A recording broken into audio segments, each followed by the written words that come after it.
Hey guys, what is going on? It is your friendly neighborhood hype man here, and today I'm going to talk about an actually pretty simple topic that has to do with gaming, comics, and movies. It has to do with all of the big three forms of media, really, and that topic is Star Wars. So, to begin, I just wanted to tell you all, Happy National Star Wars Day. May the 4th be with you. The first thing I want to talk about is the new Star Wars Battlefront that EA released last year. Now, a lot of you probably wrote this game off right away because you saw it was by EA, and when it first came out, you probably didn't like it either. But I'm not going to lie, I actually really enjoy playing the new Star Wars Battlefront. Now, it's not anything like the old Battlefronts, which I grew up playing. However, as a huge Star Wars fanatic, I'm not going to just write off a game because it's not like the older games. Now, this game actually has quite a few new features that I actually really enjoy. Like, it has a lot of different weapons. I'm not stuck to picking the same 6 classes, not including heroes, like I was in the last games. And I also get to customize my character. Now, one of the downsides to that is that some of the characters that you can be, you have to pay for, which I think is actually kind of lame. However, I do like just the vanilla version of the game. I think that the Walker Assault is cool, even though it's extremely hard for me to win. I think that Supremacy is actually a really, really fun game type. It reminds me of the older games just a little bit. It's not exactly the same because you can't go take whatever command post you want whenever you want, but it has the general feel of taking a command post, which to me is nostalgic, even though it's not the same as it used to be. I think that EA making this game was actually a really, really good thing for the Star Wars universe. We hadn't seen a Star Wars game like this. All we've been getting is really Lego games or Old Republic. If you don't know what I'm talking about, it's basically just a massive online role-playing game. And it's really fun. I love playing it, but it's not like the Old Republic games either. It's a new take on it. It's something new. It's a new way of doing things, which is what I think EA really hit head on. Obviously, some people are going to disagree with me, but this is just my opinion. You can have a different opinion. That's your right as a human being.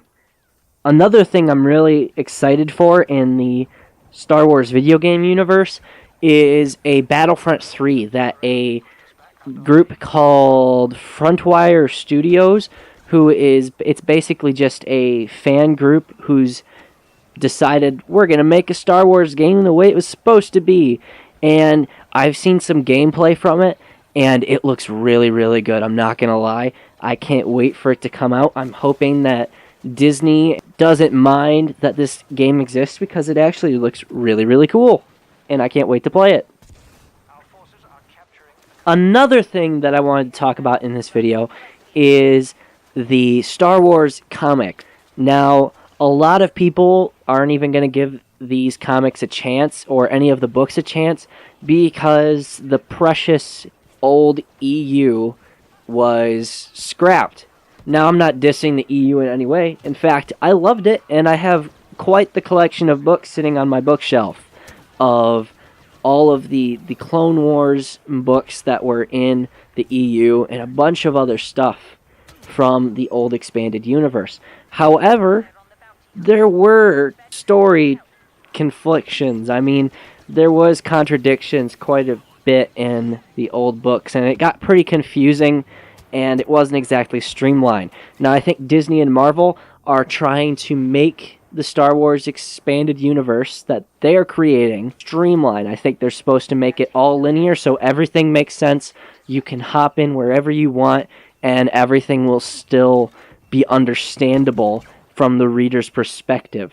Now, I think my favorite comics that Marvel has released for Star Wars so far is Vader Down. It's actually really, really exciting, and it's interesting. I have several copies. I'm a little bit behind in my reading, but it has a fantastic storyline, and it's really, just in my opinion, one of the better comic arcs that is out there right now in the Star Wars universe.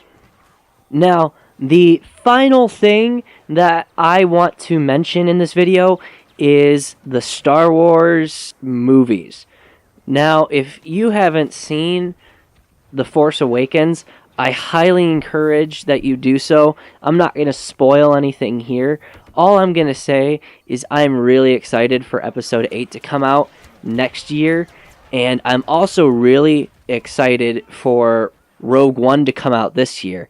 I think that if they do this right, they can redeem themselves, as in Disney and everybody else associated with the movies.